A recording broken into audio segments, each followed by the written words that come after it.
Hello, everyone, and welcome to This Week in Fantasy Baseball. I'm John Cudd, joined as always by Patrick Fitzgerald. In this episode, we are going to go over the latest news and notes around baseball, recap the hitter and pitcher performances from this past week, and of course, give some streamer recommendations at the end of the show. Before we get into it, Patrick, how are you doing? Hey John, I'm doing all right. Other than wishing that my online championship team would remember how to hit the ball and steal some bases, I'm doing okay. How about you? I'm doing all right. Beginning of August is kind of when it feels like fantasy leagues are really coming down to the wire. I'm in the money in my home league. We're in the semifinals right now, so feeling good about that. But a couple of the other fantasy leagues I'm in, I'm at least in the top half, or trying to shoot for a playoff spot. So these last couple weeks, I guess, before playoffs start in September-ish, whenever your playoffs start, it feels like it's kind of coming down to the wire. You got to make the right moves. Yep, yeah, we got a trade deadline today in a lot of Yahoo leagues. I know it might be the same on ESPN too. I made the difficult decision to sell for the first time in my home like keeper type league. So Sure. first time in I think 5 years in the league I've had to sell instead of making the playoffs. So a little bit of a bummer, but should have a good got affordable Tarek Skubal and Kyle Bradish keeps next year, so should be able to Okay. build a solid team around that. Yeah, that should be nice. Definitely Scooble. I mean, if you can get the best pitcher for cheap, that's already a win. Yep, I unfortunately dropped Nick Kurtz a few months ago and he was playing Oof. terribly, and I'm going to Yeah, regret that one for a couple of years. So, that's how it goes sometimes. for sure. Yeah, I dropped Nick Kurtz in a redraft league, so I didn't feel as bad because I was like, oh well, maybe I could just pick him up next year. But yeah, it was. Mhm. I had him as soon as he came up, and then he just wasn't doing that great. Dropped him, and then he just went on his tear. I was like, oh no, that's unfortunate.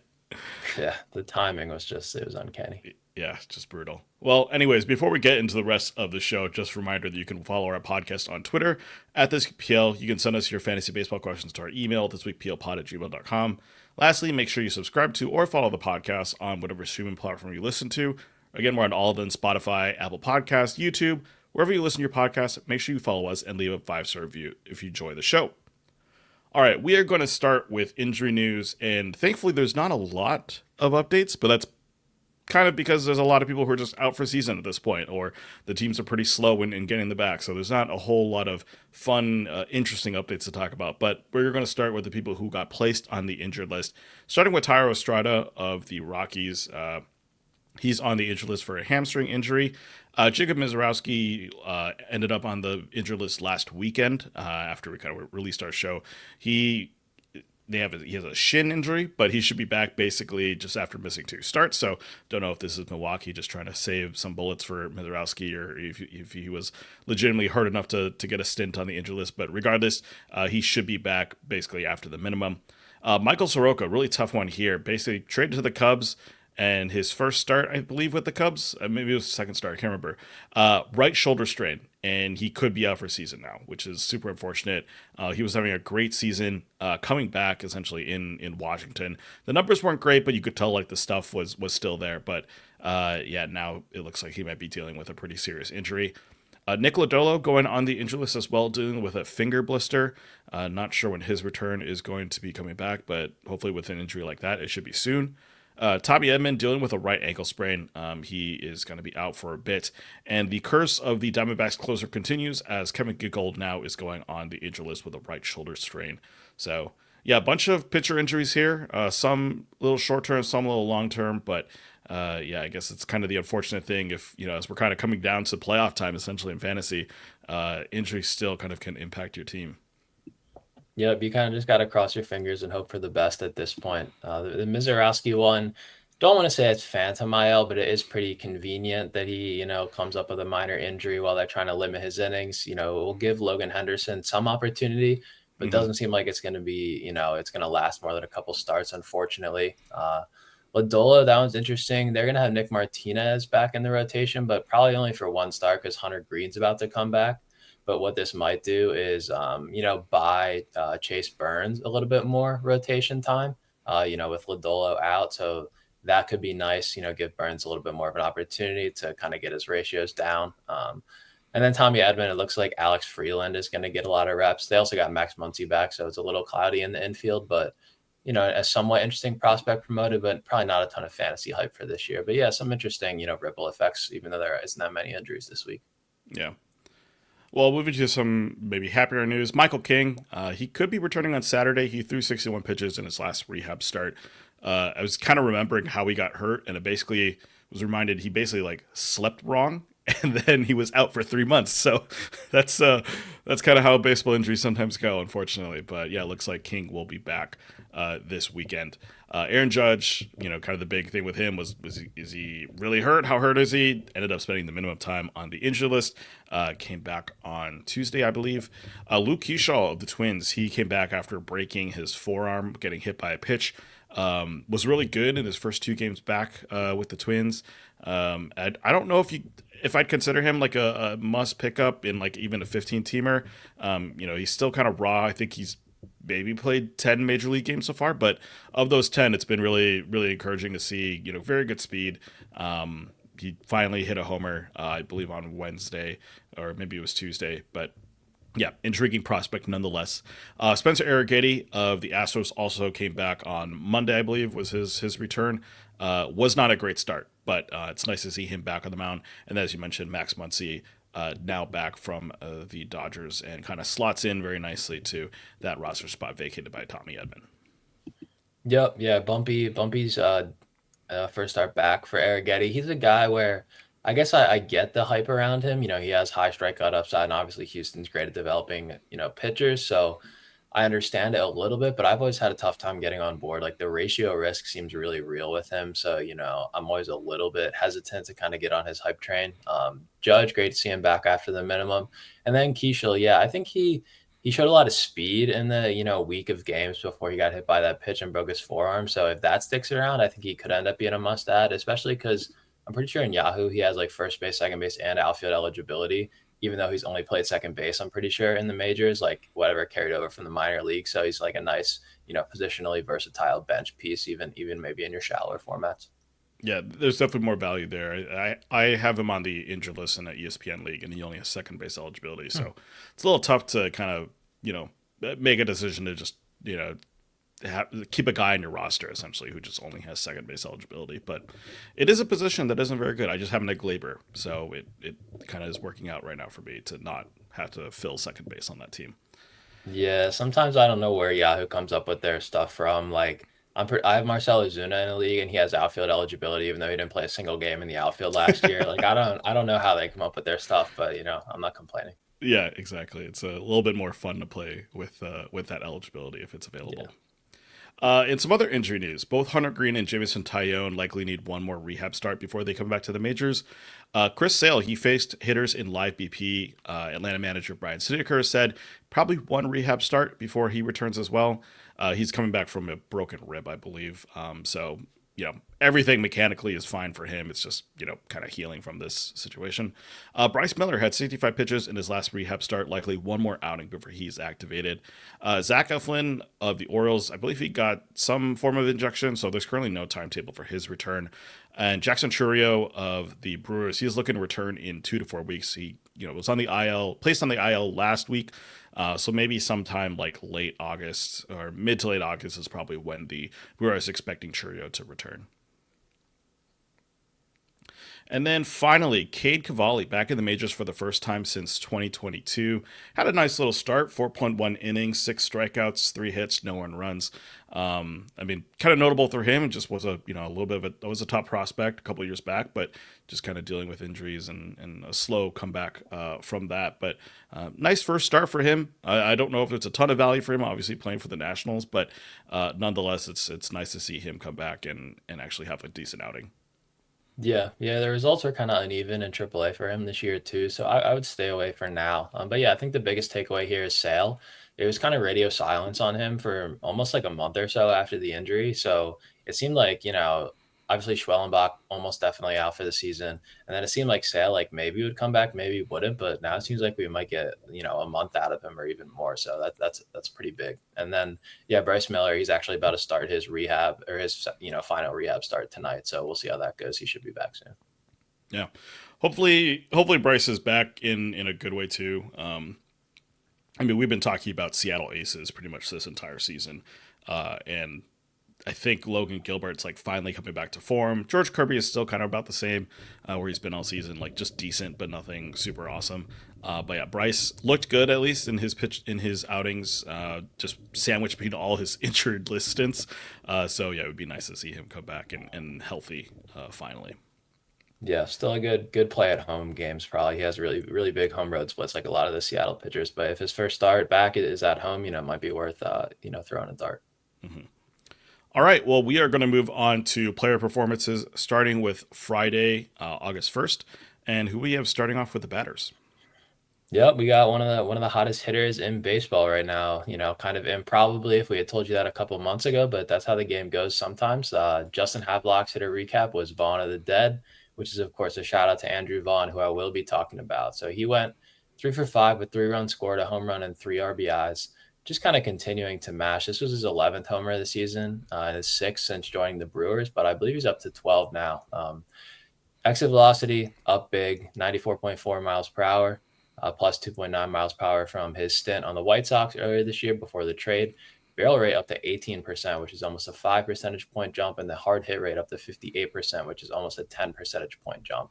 So even if there is some regression, he's clearly showing some improvements, to his already okay but not great power hitting profile. And the Brewers, they had Vaughn in AAA for a little bit, and it seems like they did get something to click. He's also improved his chase rate greatly. So 23% chase rate so far with the Brewers at this point, which is 13 percentage points better than what he was doing with Chicago. So clearly a ton of improvements from Vaughn here. And it's been about a month since he was called up to be on the Brewers, and he's got pretty much everyday playing time with the Rhys Hoskins injury. So I think, with him on a tear, I think to me, he's an all formats must roster, even as first base only eligibility. But where are you? Do you share that thought?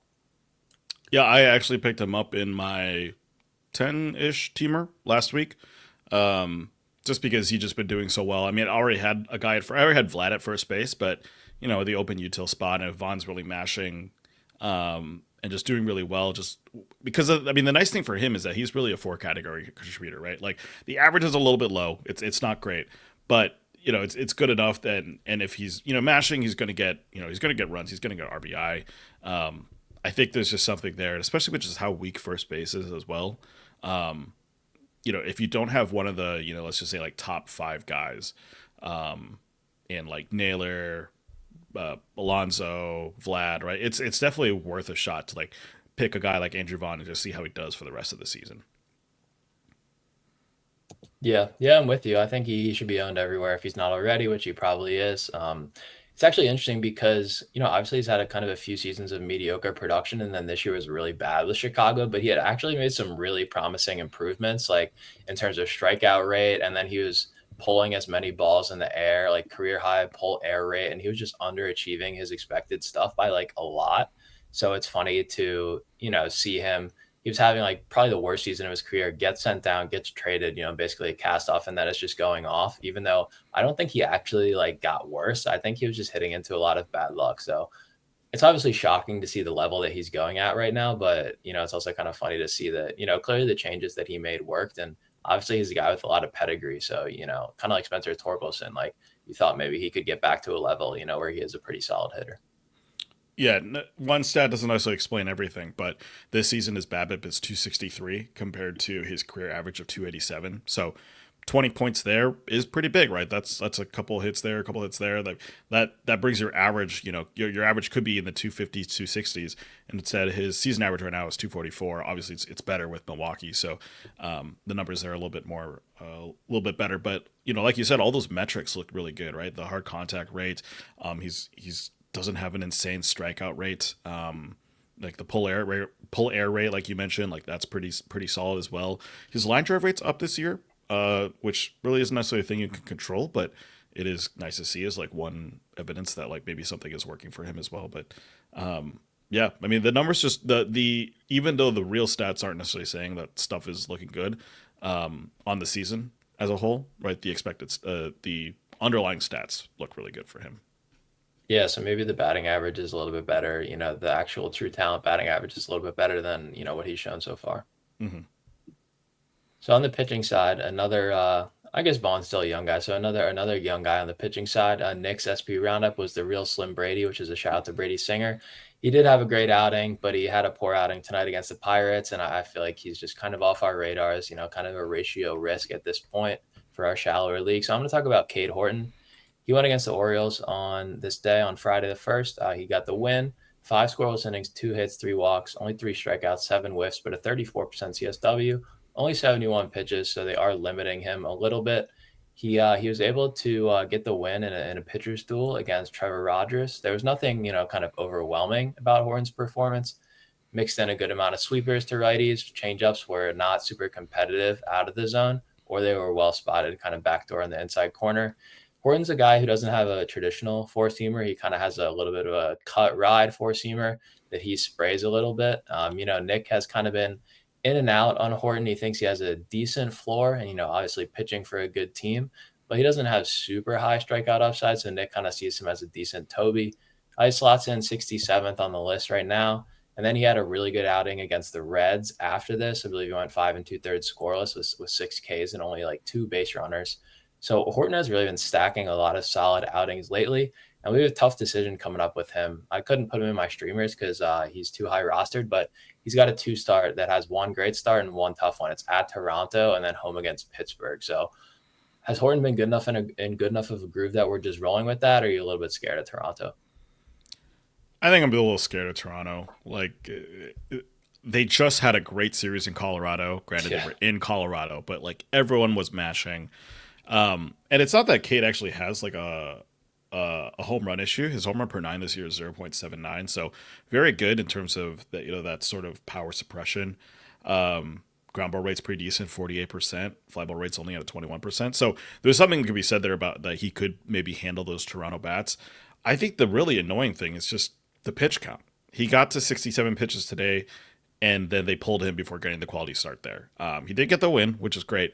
But I think if you're in like a quality starts league, Horton is harder and harder to trust on a start by start basis. But if the ratios continue to be good, like, and he's worth, let's just say, 3 categories in a quality start league and 4 in a wins league, I think it's probably worth rolling the dice if you're in a weekly league. If you're in a daily league, I think I'd just avoid that Toronto start. But if you're in a weekly league, I think I'd feel probably okay starting him against both. Yeah, I agree with what you're saying about league format and also daily stuff. I think you can skip Toronto pretty easily. And then wins leagues, I think it's a much stronger play. He clearly is being managed. He only threw 34 innings last year in the minors because he had I think a shoulder injury, and he's already over 100 this year across all levels. So they're going to baby him a little bit down the stretch. He might even get pushed back off that Pittsburgh start, right? I think that's a non-zero possibility. So even though he has been really solid, I don't think it's necessarily a slam dunk play, but definitely some formats where he's useful for this upcoming week. Yeah, and that's what maybe makes him a little dicey in weekly leagues, right? Because you just don't know what the Cubs are going to do with his workload. If they skip a start here or something like that, which could happen. We just don't know this early into the week. That's the problem. Yeah, a little bit of a guessing game. Yeah. All right, moving on to Saturday. We are going to start with the hitter recap article from Kevin O'Brien, pulling the Liover. Of course, referring to Liover Peguro, who probably, unless you play Dynasty baseball or you follow Pirates baseball, you just have no clue who this guy is. But he had a great day on Saturday. 3 for 5 with 3 homers, 3 runs, and 5 RBI. He's been up with the team for about 2 weeks this stint, mostly playing short, but also playing first base, which is kind of weird. Not really the skill set I put for him. But this game was also in Coors, so I would take this line with a huge grain of salt. On the season, he's slashing 237, 310, 579. With a 29% strikeout rate and a 7.1% walk rate, and that's through 42 games. He is not the Pirates' everyday shortstop in any shape or form. But with the Ke'Bryan Hayes trade, there's been a little bit more space in the Pirates' infield, which is why Peguero's been up. He has a talent to be a very interesting power speed combo, but the Pirates just have really never bothered to really promote him or give him a lot of time up in the majors. And I don't know. He hasn't been able to stick, but those last 2 weeks have been pretty decent for him. So that all being said, is Peguero even worth a look at in like the deepest of NL only leagues, or is he still even too risky for that type of format? Yeah, I mean, maybe in deep NL only, right? I think he still kind of comfortably slots behind like some of his more fringe teammates that we've talked about before, like Nick Gonzalez, we talked about a few weeks ago, and then Hmm. Spencer Horwitz, who I don't think we've talked about, but also had some really good games in Coors Field. Those guys get a little bit more playing time, so I think that he kind of, he's not as appealing as they are. Even Tommy Pham has been playing pretty well lately. So I think maybe in your Super D formats, he's going to get some positional versatility, right? It looks like so maybe not a bad bench piece in a deep NL only, but I think that's really as far as it goes. He wasn't great in AAA before he got called up, so hard to be super optimistic, especially not with everyday playing time and a not great offense. Yeah, the struggle with him is that he's just pretty much platooned. He's a right-handed batter, but so they just don't want to necessarily put him in against right-handers all that much. So he is playing against lefties anytime they face a lefty, but that's kind of why he's got some weird positional splits of being like at shortstop and first base because the Pirates are just kind of moving guys around and not really being consistent about who's playing what position at this point. Yeah, I mean, if he does well enough, Jared Triolo is their starting shortstop right now, so Hmm. he could definitely earn some more PT. Yeah, and I dropped him from Dynasty last year and have not looked back. So Can't blame you. Peguro is just one of those guys where I wish he was good, but just has not turned out well. Yeah.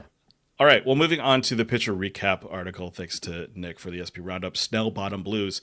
We're not going to talk about Snelly, but we are going to talk about Max Scherzer, who went up against Kansas City, got the win. 6 innings, 1 earned run, 5 hits, no walks, and 5 strikeouts. Yeah, Nick's a big fan of Scherzer. He said, there's another good outing with the heater and the slider. Changeup isn't really that great, but his upcoming schedule is pretty decent. He's got the Dodgers, which is kind of weird to say that's a decent matchup, but they just haven't been that great the past couple of weeks. And then he's got the Rangers and the Pirates and the Twins afterwards, which is probably at least 2 really good starts, maybe 3 if you think the Rangers are a little bit of a weak hitting team. That's a really good schedule for any pitcher, and if it's Max Scherzer, that's pretty solid as well. 3 out of his 4 last starts were quality starts, and the start actually before this one, where he faced Kansas City, he just carved up the Tigers for 11 strikeouts. Did give up 3 runs, but did go 6 innings in that one. So, with that all being said, is Scherzer back? He right, like he was dealing with just weird injuries throughout the beginning of the season, but now he's kind of consistently found a groove in Toronto. And is he someone who's basically worth picking up in like a 12 teamer or not? Yeah, I think he's back in terms of like he's can be an effective pitcher for your fantasy team. I think Justin Verlander has maybe put this, theory to the test a little bit this year, but it kind of seems like these legendary guys, Scherzer, Kershaw, Verlander, like if they're on the mound, they're going to be pitching well. And I guess Verlander, he's a little older too, and he's kind of struggled. But Scherzer, he's had his injuries in the last couple of years. That's been the biggest issue. But when he's on the mound, he's pretty effective. I think at this point, he does have some home run risk, and that can hurt your ERA. But from a strikeout perspective, the strikeouts are there. And from a whip perspective, it's solid, right? He's comfortably, under 1.2 right now. So I think that, yeah, he kind of has one of those more underrated fantasy profiles. The ERA is a little bit ugly, but I do think it's going to drop. Yeah, the whip is 1.05 right now. So Yeah. that's probably going to go up, but that's an elite mark. So clearly the swing and misses there. His stuff is up a tick, I think, from last year velo wise. And we haven't heard anything about the thumb. So I guess we just have to assume that he's okay. I mean, it seems like it's the type of thing that's always going to bother him a little bit, but if we're not hearing anything, I think we just gotta lean into it. Right. Yeah. It's probably you can't assume this is the Scherzer of like 3 4 years ago, but the Scherzer now stuff wise is still really good. 29% CSW rate, which is resulting in a 26.5 strikeout rate. The control is just as good as ever, only a 4.9% walk rate. So yeah, just Scherzer is still a really solid pitcher.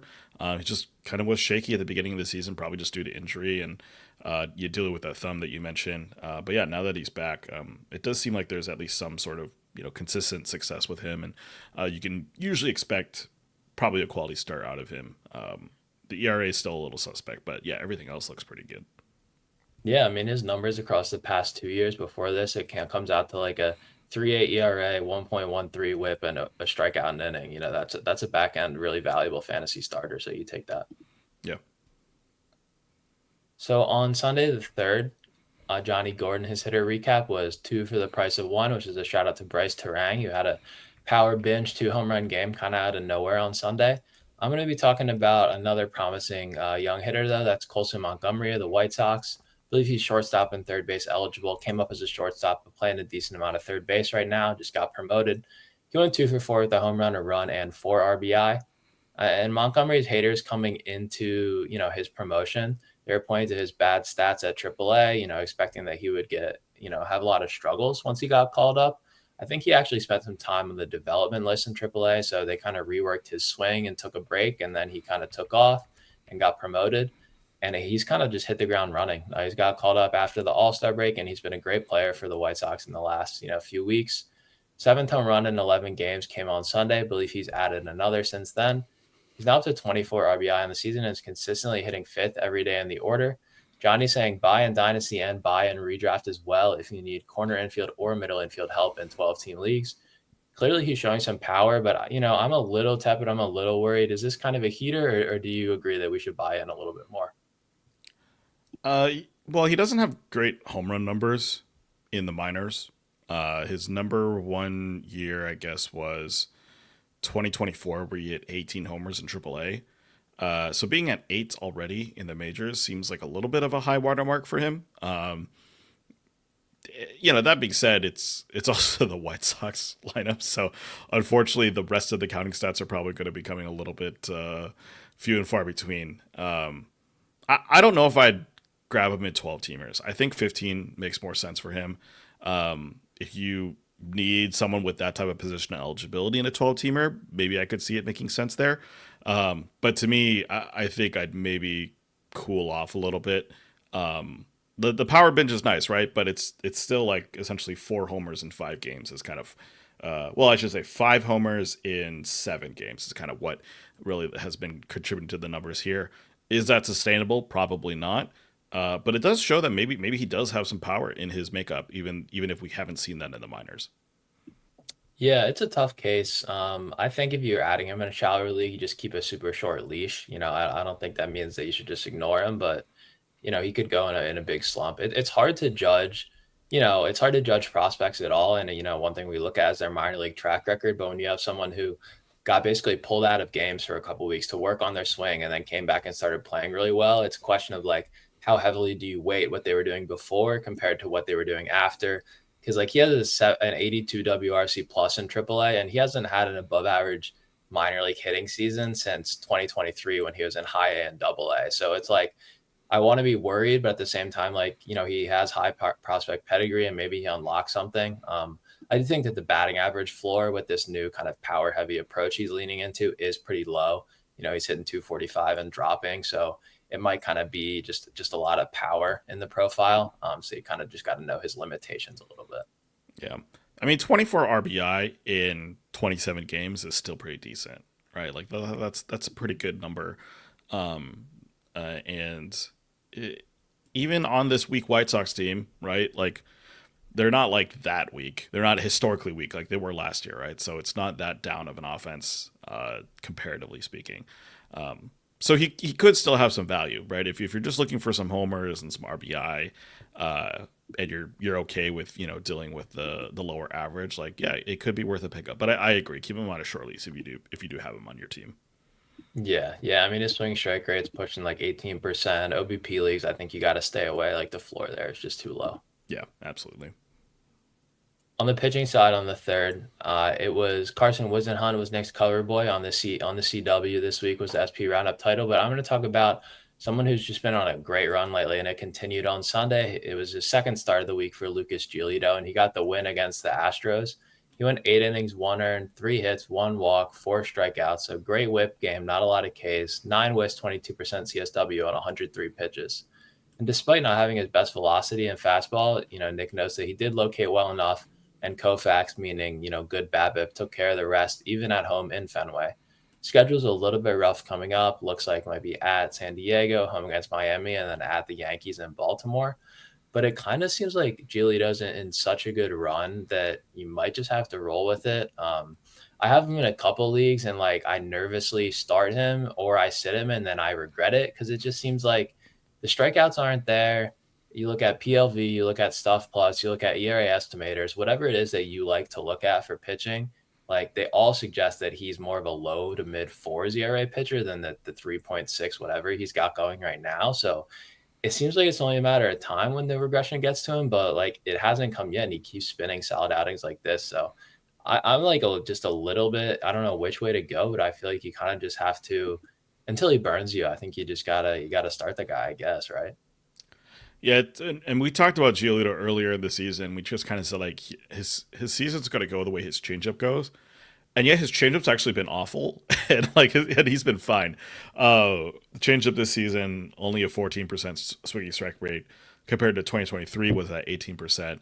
In the start against Houston, he got two whiffs on it on the 17th thrown. But he's finding some magic with this four seam slider combination. The four seam especially has been kind of off the charts in terms of getting called strikes. 21%, which is kind of in line with his a little better than MLB average. It's kind of in line with where his career average is in terms of called strikes on the four seamer. But he's using it a lot more than he has in years past. So I don't know. Maybe that four seam slider combination is kind of all he needs right now against this little bit tougher competition that is a little scary. I have him in a league, and I'm wondering if I'm starting him for that Padres matchup as well. But yeah, kind of like you. I'm just like if kind of go until he burns me, and I don't know what burns.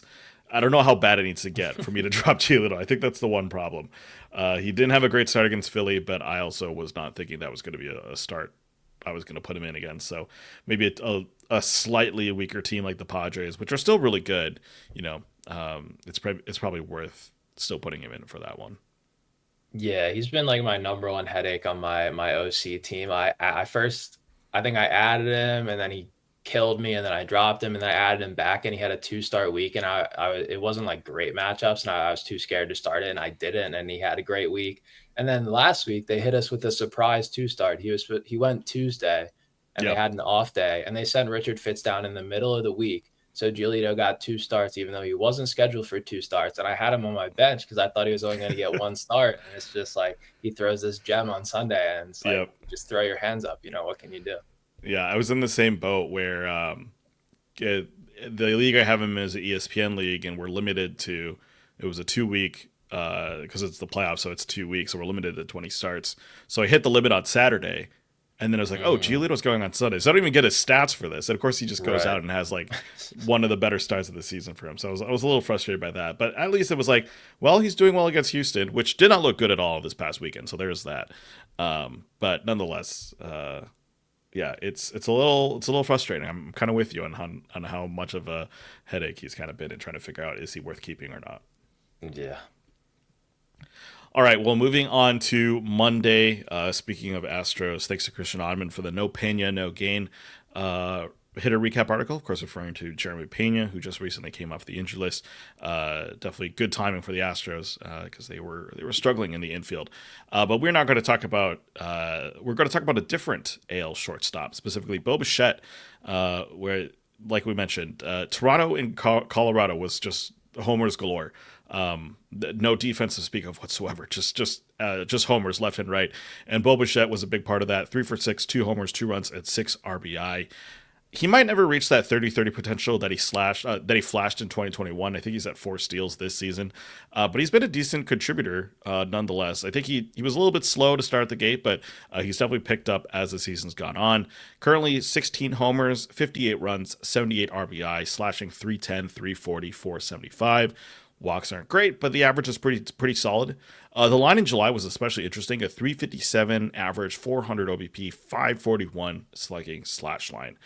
He's currently ranked as the third best shortstop in roto leagues. I don't know if that feels real. I feel like Bichette's been very under the radar this entire season, and maybe that's just because the counting stats aren't super flashy, but the average has been really, really good. Would you be buying high or selling high on Bichette right now?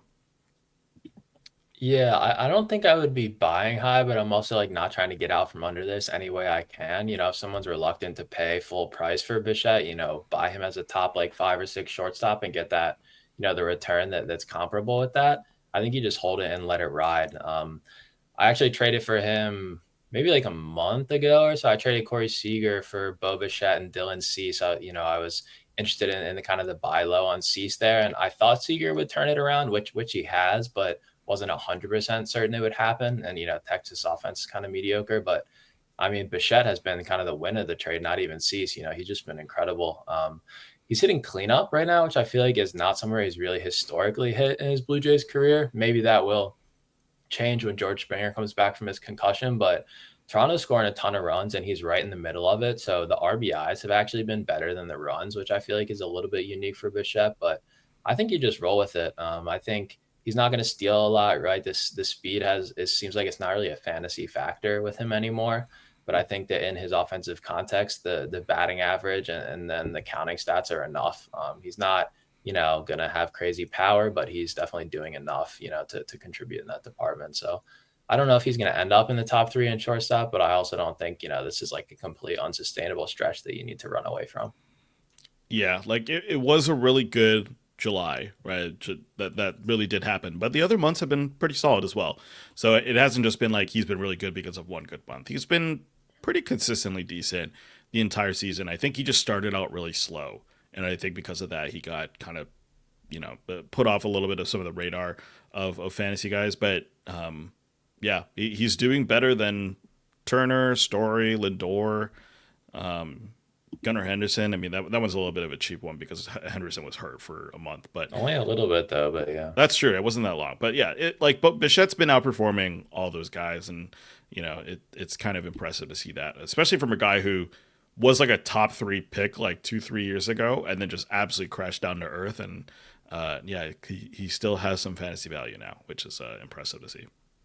Yeah, the strikeout rate right now is like under 15%, whereas his best season before that is like 19%. So that might regress a little bit, and then maybe the batting average will fall a little bit below 300, but he's always been a guy with a great hit tool.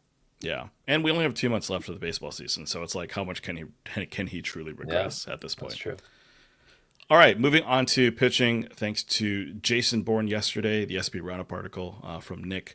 We're not going to talk about Jason Alexander, who's kind of an interesting pitcher for the Astros right now, but we're going to talk about Bryan Bello instead for the Red Sox. Got the win against Kansas City, 6 innings, no earned runs, 6 hits, 1 walk, and 5 strikeouts. Yeah, Bello's been pretty solid. Nick has him kind of as a Holly slash, a little bit top end Toby kind of guy where it's like, he's kind of in the 50 to 40 range in his rankings. Dating back to the start of the July, though, he's had 7 starts since that point. He's picked up 5 wins, 5 quality starts. The strikeouts aren't the most impressive thing with Bello. It's just at 18% strikeout rate. Walk rate's also not something you like at 9% there. But he's doing enough to stay competitive in games, even though the ratios don't look pretty. The numbers have been fine for the last month, right? Nothing super flashy. He did have like a complete game a couple starts ago, which was kind of random. But yeah, I don't know. Is Bello a guy that you would just be firmly okay with on a roster in a 12-teamer league? Or is he still a bit more of like a premium matchup-based play where you still avoid him against like really tough offenses? Yeah, I think like maybe the toughest matchups he sit out, but I think with the groove he's in right now, you stick with it. He's never really been a favorite of mine. I think that the profile of decent ERA but terrible WHIP gets overvalued in fantasy because we just look at ERA first, especially with the low strikeout ceiling that he has. So, right now he's got a 3.03 ERA at 8 wins. That's great. He has a 1.28 WHIP and he's striking out like 6.5 guys per 9. Right, so you're not getting all category contribution here. But he is in a nice groove. It seems like the addition of the cutter, he's kind of taking that 3 fastballs approach, the 4-seam sinker cutter that, kind of adds a little bit of deception, right? It's harder for guys to sit on a pitch because you have 3 fastballs coming in. So I think that will kind of unlock something for him. But I think what it's going to do is basically take him from a shallow league, pure streamer kind of afterthought to like a fringe roster guy. So it's an upgrade in the profile, but I could honestly see him getting like really overdrafted next year. And I don't think I'm going to be in on it. Yeah, I think the problem with him is that he doesn't really have an out pitch, right? Like swinging strike rate is down to 9%. So that already is kind of a key. Like he just can't get whiffs and just can't. It's tough for him to get strikeouts. But like you mentioned, just the 3 fastball approach doesn't really lend itself well to getting strikeouts, Yeah. right? It's good at confusing batters, but at that point, you're really trying to just get outs in terms of balls in play. Um, and yeah, he's got a changeup that's got a 16% swing strike rate, which is like fine, but it's not as good as it has been in years past, where that's actually been like one of his better pitches. The changeup just hasn't been good this year. Added a sweeper this year, only a 12.7% swinging strike rate on that. He's actually somehow gotten more called strikes with a sweeper than whiffs, which is kind of impressive. But yeah, nonetheless, he just doesn't really have that pitch to like finish those strikeouts, finish those like two strike counts right now. And I think you kind of see that in just how high that whip is. Like you just yeah, either it's just walking guys or just allowing hits to go through. 8.2 hit per nine, not that bad, but yeah, it's kind of just the numbers look okay for him, but the fantasy numbers might not be the best. I think that's probably maybe the issue here. Yeah, I mean he's a ground ball pitcher with a career 8% walk rate who pitches at home at Fenway, right? And I think that like all three of those factors are going to make it difficult for him to ever have like a good whip for fantasy. So I think that Hmm. like we even see whip problems with like Logan Webb, right? Like he's a great Yeah. fantasy pitcher, but like even he has his issues with whip. So like I think that he's just kind of swimming upstream and working against, the Red Sox don't really care what his whip is, right? They care how Hmm. many outs he gets and what his ERA is. But for the game that we play, that stuff matters. And I think that, his value just kind of has a cap because of the type of pitcher that he is. Yeah. So I guess in 12 teamers, keep him until the wheels fall off. Is this kind of the vibe? I guess. Yeah, yeah. I hate to, he's on kind of the best run of his career, so I hate to, pour cold water on it, but that's just kind of where I'm at. But I think, yeah, you go start by start, maybe kind of like with Giolito, and just Yeah. see how it goes. Hmm. So going to the fifth, Tuesday, Shea Stadium was Scott McDermott's hitter recap, and it was for Shea Langeliers, 3-homer day for the 2019 first rounder out of Baylor. He's shown plus power, pretty much since he debuted. He hit 29 homers last year, struggled with batting average though, and a 29% strikeout rate over the last 3 years. And then, it kind of seemed like he was going to be a three true outcome guy, bad batting average, maybe in the Cal Raleigh prior to this year mold. And then we've seen some really interesting, some changes in Langoliers' profile. He's swinging, pretty good amount. He's pretty aggressive, but his chase rate's down. Strikeout rate has dropped a ton, over 10 percentage points to 18%. And he actually led off in this game for the first time all season, and he hit 3 home runs. The A's just absolutely ambushed Mackenzie Gore, who just continues to be on a really rough stretch. And he added a double. So, career night for Langoliers. He is catcher 5 so far, despite missing 4 weeks with an oblique strain. So he's ranked 5th behind Cal Raleigh, obviously, and then Hunter Goodman, Will Smith, and Wilson Contreras, who's going to lose catcher eligibility next year. So catcher 5 so far for Langoliers, even with the missed time. Is he a top 5 catcher for the rest of the season? And do we think that he's going to be drafted as one next year too? Yes and yes. Uh, I admit I'm a little bit blinded because I love Shea. I've had him in Dynasty for a couple of years, ever since he was a rookie, and he's just been so much fun. And like I think the nice thing is just the change where last year in my Dynasty OBP league I was like kind of tempted, like, do I start Shea? Like, maybe he's better on my bench just because the OBP wasn't great. This year, the OBP has been fantastic, which has been awesome. And like you mentioned, the average has been up again. The strikeout rate's down. I think he's just really developing as a hitter super well. And like of those names, I think he's a top 5 guy. I think maybe it depends on, he could even be top 3 for me, which maybe is a little high, but I just think the power out of him, and if this average kind of sticks, like he could be a legitimate like good 4 category contributor, especially with how good this A's offense is too. That could be really helpful for just making him a more well-rounded player among catchers. Yeah. Yeah. I think 270 is a little bit unrealistic to expect for the future, but I think that 250, 255 is definitely in the cards. And for a catcher, that's a good batting average, right? That's even an okay batting average for most positions, but especially for catcher. I think, yeah, I think top 5 is definitely possible. And if he finishes the season well, I think he will kind of be like catcher 5. I think, Cal Raleigh, Will Smith, and then I think William Contreras, he's having a down year, but he has a broken finger. I think his stock will take a little bit of a hit, but I think he'll still be up there. So yeah, maybe he'll be ahead of Goodman, maybe not. That'll be kind of an interesting, conversation. But yeah, definitely. I think that the park too, right? They're playing there, I think, for another 2 years, and that Yep. that kind of gives him a nice high floor too. Him and like guys like Soderstrom, Rooker, they're going to be able to keep blasting balls out of that park. Yeah. I think the curious thing is going to be if Adley figures it out, right? If Adley figures it out, then we've got a very interesting conversation for catcher next year, where it's like Raleigh will be drafted first catcher for sure, but after him, it's like it's a little bit of a crapshoot on like who should be the next Mhm. guy drafted, right? You could make an argument for a lot of these guys, but yeah, if Adley somehow kind of like turns it around the last like month and a half of the season, it could be a very interesting conversation. Yeah, yeah, I think he's gonna take a little bit of a hit, and he kind of is profiling right now as like a more useful real life hitter than fantasy. He walks a lot, stuff like that. So, Hmm. but yeah, I mean, I'm keeping my fingers crossed. It's been a rough, last 365 days for him for sure. Yeah, yeah, for sure. So on the pitcher side, going back to a guy that we actually just talked about a little earlier in the Bryan Bello conversation, is Logan Webb. Walker on eggshells was Nick's SP roundup, which is about Taiwan Walker, but he's probably about to lose his rotation spot to Aaron Nola. So I'm going to go with Webb instead. He got the win at Pittsburgh on Tuesday. This is his second straight start against the Pirates, and they were both pretty good. This one was better though. 6 innings, 1 run, 7 hits, no walks, and 10 strikeouts. So 12 whiffs, 30%, 31% CSW on 110 pitches. Nick notes that he did drop Webb on the list. He's kind of had a rough stretch of starts before this one. He was down to number 30 after, he was just kind of struggling to really showcase what he was doing earlier in the year and continue it.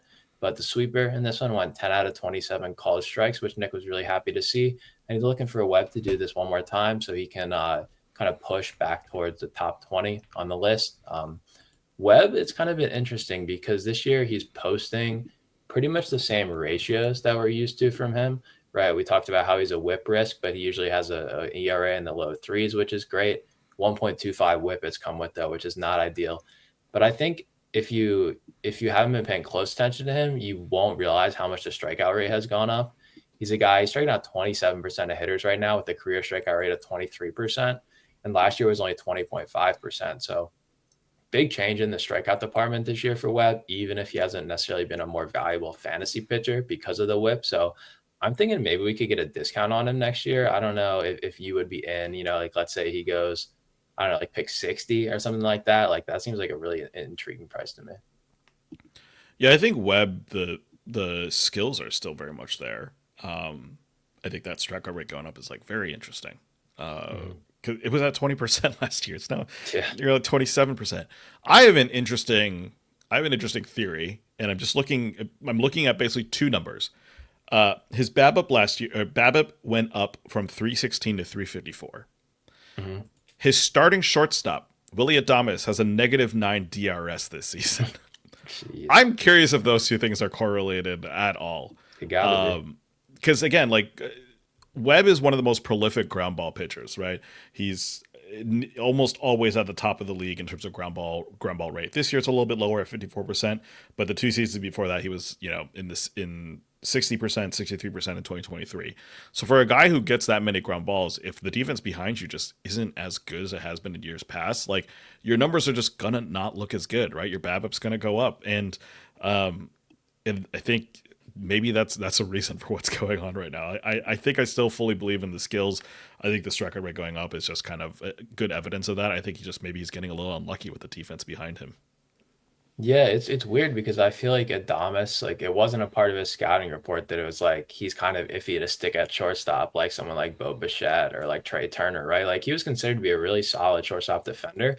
So hopefully this isn't like the start of him falling off, and it makes it really hard for like Webb and guys like Landon Root to have lower BABIPs. But yeah, I think that hopefully, defensive metrics can be a little noisy year to year, right? Like hopefully Hmm. Adamas, bounces back some. And I think that, yeah, I think that Webb could be discounted because people are going to say, oh, he's still a whip risk, but his BABIP is kind of unsustainably high, even if the defense isn't ideal. And he's getting more strikeouts and less ground balls, right? So that should help the BABIP a little bit. So I think that, yeah, maybe people might miss that he's actually become a little bit of a different pitcher, and maybe we can get a nice little discount. Yeah, Adames last year, weirdly enough, -16 DRS in Milwaukee. But All right, maybe I have the wrong impression then. The years before that, he's been great though. Eight DRS in 2023, 9 in 2022. So just maybe last year was kind of weird, and then this year has also been a little weird. So Yeah, 2 years in a row. That could be the start of a trend for sure. yeah. All right. Well, moving on to Wednesday's games, we are going to talk about Vladimir Guerrero, but the cover boy for Costanza was David Schneider, who also had a really good game because, again, these Blue Jays were just hitting the crap out of the ball in Colorado. But yeah, Vlad went 4 for 7 with a homer, a double, 4 runs, and 2 RBI.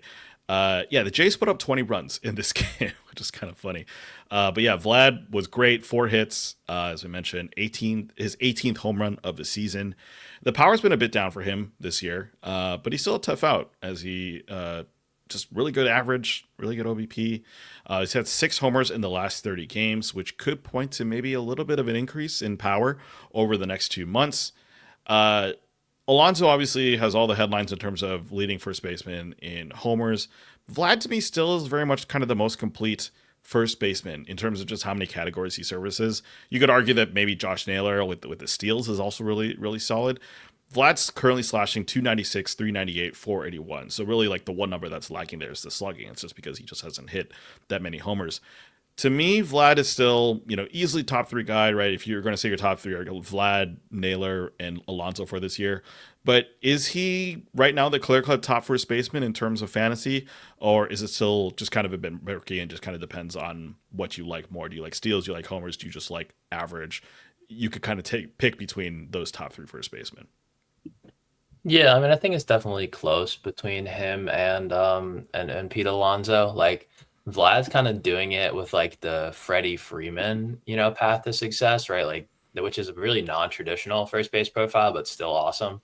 Great batting average, 25 home runs, maybe 30 in a good year. And then, chipping in steals, right? Vlad has 5 this year, which is nice. He only had 2 last year. So yeah, I think that in terms of like the most well-rounded profile, I think he's your guy here. I know Alonso's been hitting for a good average this year, but that's not really something he's historically done. I don't think you can really go wrong either way, but yeah, it's nice to see this stretch because going into the All-Star break, his profile this year was like really bland and you probably were really disappointed with it as like a second round pick. So he's always a guy who like the under the hood stuff looks great, but he doesn't really consistently pull the ball in the air. So he's probably going to underperform a little bit. But it's nice to see, his actual production kind of mirroring it a little bit more closely. And he has third base eligibility in the Yahoo leagues, which is just like a cheat code. So, you got to love that. Yeah, that was one of my favorite things about this past offseason was that he had third base eligibility because it was like, oh, you could draft him. You could legitimately have him and Alonso back to back in like a 15-teamer, and it wouldn't be a bad move. Like it made for some very interesting conversation. I don't think he gets third base eligibility next season though. No, he hasn't played any games, unfortunately. Yeah, that's unfortunate, but. Yeah, I always love Vlad, and it's nice to see him kind of turned around and do a little bit more with the power instead of just kind of being like a decent ratios guy. So we got to talk about pitching, and we're going to talk about Gavin Williams. Thanks to Nick for the does he Gav the will to win SP Brown article. He was 1 out away from a no hitter until Juan Soto just kind of laughed in his face and just hit a ball to deep center. 8.2 innings, 1 earned run, 1 hit, 4 walks, and 6 strikeouts for him. Gavin's been interesting. I've picked him and dropped him in a lot of leagues, just because I believe in the skill set, but it hasn't been super consistent. He hasn't been going super deep in games. There was a moment in June, kind of Nick notes in his Roundup article, that his extension really dropped, and the velocity also dropped as well. This start, I don't know, maybe did he grow a little bit? Because the extension was at 7.4 feet, which is kind of insane. He was throwing in at 97 miles an hour, and that was like, it wasn't dropping at all during the game. It was pretty steady. Gavin's kind of makeup is fastball, super curve. If you've been following Nick at all in the SP Roundup article, he's been asking for him to get a cutter. The cutter has shown up a couple times here and there. This past start, 15% cutters, 13% sinkers. Just really taking advantage of the fact that he's got good extension on those fastballs, making it a bit more deceptive. Finding strikes has been really tough for him too, and that's kind of why he hasn't been going super deep in the games. But his pitches were pretty reliable this game, 61% strike rate on the curve, using it a lot to left-handed batters. Sweeper was just about as good to righties. The one issue, of course, was the 4 walks, but nonetheless, still a very impressive start for Gavin. Um, Basically, there's a lot of recency bias with him, right? He's been really good in July and obviously this last start. Kind of in the similar conversation to just Bello and Giolito as well.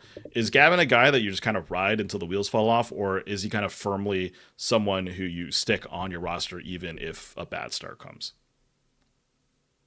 Yeah, it's so tough. I feel like his season has had so many more ups and downs compared to most guys. Like the extensions changing, the pitch mix is fluctuating. Like he's clearly still trying to find his footing as a major league pitcher. He has a nice kind of floor foundation with the size and the velocity, but still kind of figuring out his mix. I don't have any, Gavin Williams, so I'm kind of glad I don't have to make this decision because it's got to be incredibly frustrating to figure out which way to go. I'd be lying if I said I wasn't a little nervous about how he's going to do it his next start after he threw like 126 pitches, which is Yeah. the most I think of any starter this year and like Yep. the top 5 in like this decade.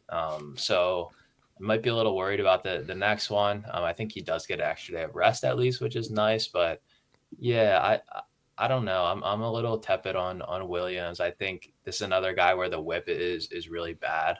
Even after he almost threw a no hitter. He walks a ton of guys. Like he's had a sort of a breakout season, but also like the flaws are still very clear, right? He kind of reminds me a little bit of like Taj Bradley in a way. Like he's had good moments, but the flaws with Bradley are still really clear, right? He throws a lot of pitches, but he doesn't always have the greatest, control of them, and it does lead to some ugly outings. So not a ringing endorsement, a little bit worried, but this was obviously a great game.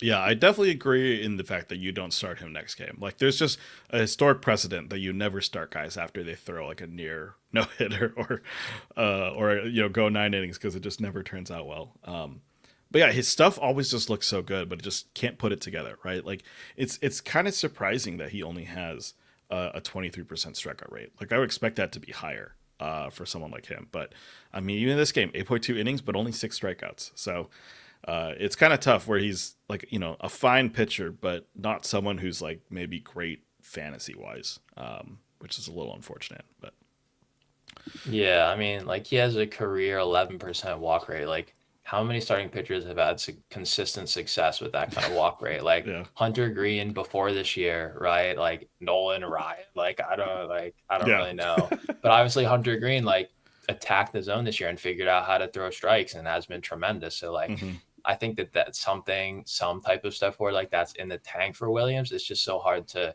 necessarily bet on it. And I feel like you're gonna have to pay a pretty solid price for him next year. yeah. I mean, maybe this 3 fastball makeup will help cut those down a little bit. Yeah. But yeah, it's hard to say when, if his curveball and his sweeper just aren't that reliable and getting strikes, then yeah, you're just going to get a lot more balls and walk a bunch more guys that way. So. Mhm. All right, well, that is going to wrap it up for the player performances. A lot of interesting pitcher talk there. A lot of interesting decisions that you're probably going to have to make down the stretch on your fantasy teams. But one important decision is who are you going to stream? And yeah, so let's look back at last week's streamers. Any interesting notes here with the guys that we talked about? Yeah, yeah. Sorry, I was just looking at the leaderboard of like walk rates from guys the last few years, last like 6 years. Blake Snell, I guess, is another guy like Edward Oh, Cabrera. yes. So like Yeah. there's a little bit of precedent, but like it's kind of a tough line to toe, I feel like. Yeah. But I feel like those guys also have like elite strikeout numbers. Right, which Williams is not there Williams yet. does not have that. Yeah. Yeah. But yeah, streamers last week, a little bit of a mixed bag. Obviously, we have Michael Soroka, who we talked about earlier. He went 2 innings, 1 earned run with 3 strikeouts, and then got hurt, went on the IL, so we didn't get the second start there. Definitely a bummer. Was hoping to get a good last couple of months from him. Mike Burrows in his first start of the week, it was a dud, 4 2/3, 6 earned, 3 strikeouts, 1.71 WHIP. On the other end of the spectrum, I think he actually might have faced Burrows was Justin Verlander. He went 5 scoreless innings. Unfortunately, got no decision because of a blown save. 4 strikeouts, .8 WHIP. So good start there for his first start of the week. Gets the Nationals this weekend.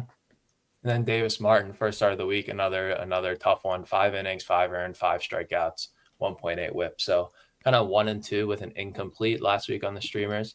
This week, I think it's a little bit of a tough slate, honestly. There's a couple of decent matchups, but none that I feel, or not as many as usual, that I feel like pretty confident in. First one's Logan Allen. He's 15% Yahoo, 5% ESPN. He's on the Guardians, 2 home starts against Miami and Atlanta. Both of these offenses are only like slightly below average overall, but they're worse against lefties, kind of like around 90 WRC plus, like maybe 20th to 25th in the league. And Allen has just been kind of quietly, consistently decent. He hasn't been incredible by any stretch, but he's only allowed more than 3 earned runs once in his last 10 starts. So he's kind of like a 5 innings, 2 earned type of guy, maybe better wins league target than quality starts just because he doesn't go 6 a ton. And the Guardians have actually been winning a decent amount of games. So, and then Nestor Cortez, just off the IL. This will be a second start back. 29% Yahoo, 16% ESPN.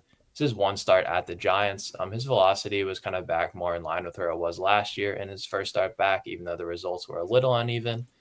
So, not even necessarily a slam dunk start, but might be worth adding down the stretch. He got traded to the Padres, and they have a decent park to pitch in, and, have done a lot of good things with their starters.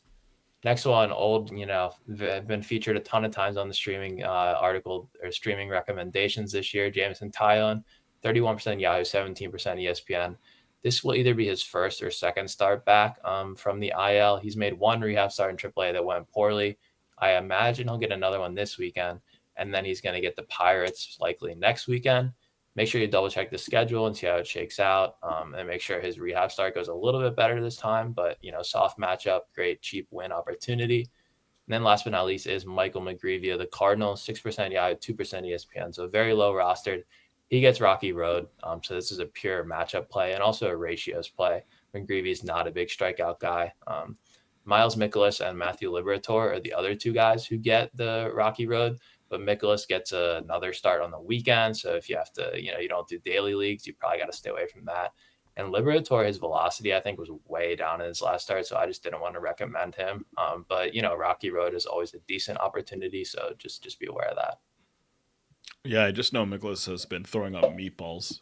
That's kind of been the mark against him. But yeah, Jameson Taillon would be nice to see him healthy because that run early in the season, where I think it was like 4 or 5 starts of just like the best matchups you could ever ask for, and that Cubs offense was doing so well. Like that was just so much fun to have. And then Logan Allen, I mean, yeah, I think the frustrating thing for me having him was I'm in a quality starts league, it just doesn't go deep enough. But sometimes the ratios are pretty decent, right? Like you mentioned, the earned runs are going down, and it's also the year of the lefty. So that's got to help account for a little bit. Yeah, nobody can hit lefties this year for some reason. It's been really weird. But yeah, Allen, like I'm looking now, he's got 7 wins and 6 quality starts, right? So he's not, racking up those, but he's just been on an okay run lately. Like I don't think he's a drop everything to get this 2-star guy, but it's just good to know that there's an okay option out there. Yeah, definitely. All right. Well, that is it for this episode of This Week in Fantasy Baseball. Again, you can find us on This Week PL on Twitter. Send us your comments and questions at thisweekplpod@gmail.com. You can find myself on Twitter at the John Cuh and Patrick at pfitzgerald_99. If you haven't done so already, please subscribe to the Pitch List podcast feed on Apple Podcasts, Spotify, YouTube, or wherever else you listen to your podcasts, and leave us a 5-star review if you enjoy the show. Lastly, sign up for Pitch List Pro. By doing so, you can join us in the Pitch List Discord, get advice from all the fantasy experts and writers over there. It is still humming. We are still talking a lot of baseball, obviously, because playoff season is coming up soon, and that's kind of when the important moves need to be made. So definitely check out the Discord if you've got Pitch List Pro. But yeah, that's all for this week. We'll be back next week with another episode of This Week in Fantasy Baseball. For Patrick, I'm John, and we'll see you in the next one. Later, everyone.